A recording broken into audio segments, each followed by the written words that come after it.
Stephen Schoenfeld says the next investment opportunity can be found in Israel. The Chief Investment Officer of BlueStar Indexes spoke with John Lothian News about the future of indexes and his Israel-focused indexes, one based on domestic companies and another on Israel's dynamic tech sector. Our flagship product is the BlueStar Israel Global Index. The acronym is BIGI. And what it is a comprehensive benchmark for Israeli equities trading worldwide. The index was first designed to be an educational tool to help investors understand the full breadth of Israeli companies and the performance record. So we launched it in 2011 with over 10 years of history. It now has about 13 years of history, so people can do the traditional risk-return analysis, correlations with both other indexes for Israel, regional indexes like an emerging market index or a European index, or global indexes.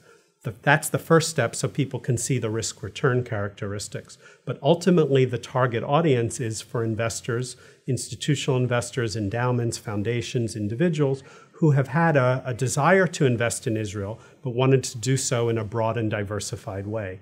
In the meantime, we're launching BIGTech, the BlueStar Israel Global Technology Index.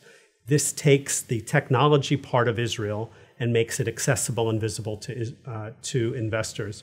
Our BIGI index, the broader index, is about 30% tech.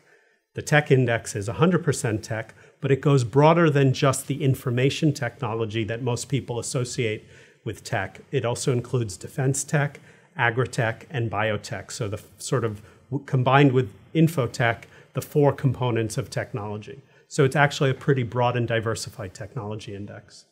Israel has the highest number of startups per capita than any country, bar none.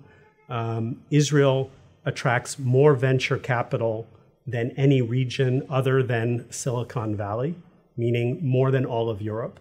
And Israeli innovation, whether it's by medium-sized or large companies or smaller companies, at this stage of the world economy is really second to none. And Israeli companies are doing business all over the world, and many of them are listed outside of Israel. So the existing benchmarks for Israel used by international investors only include Israeli companies listed in Tel Aviv. And because of that, they're missing almost $40 billion of market cap of Israeli companies that are listed primarily in the US, but also in the UK, in Poland, in Singapore, and I would predict within a few years there'll be Israeli companies listed in Shanghai or Hong Kong as well. And so we take a comprehensive approach to have a benchmark that properly reflects what we call the full global footprint of Israeli companies.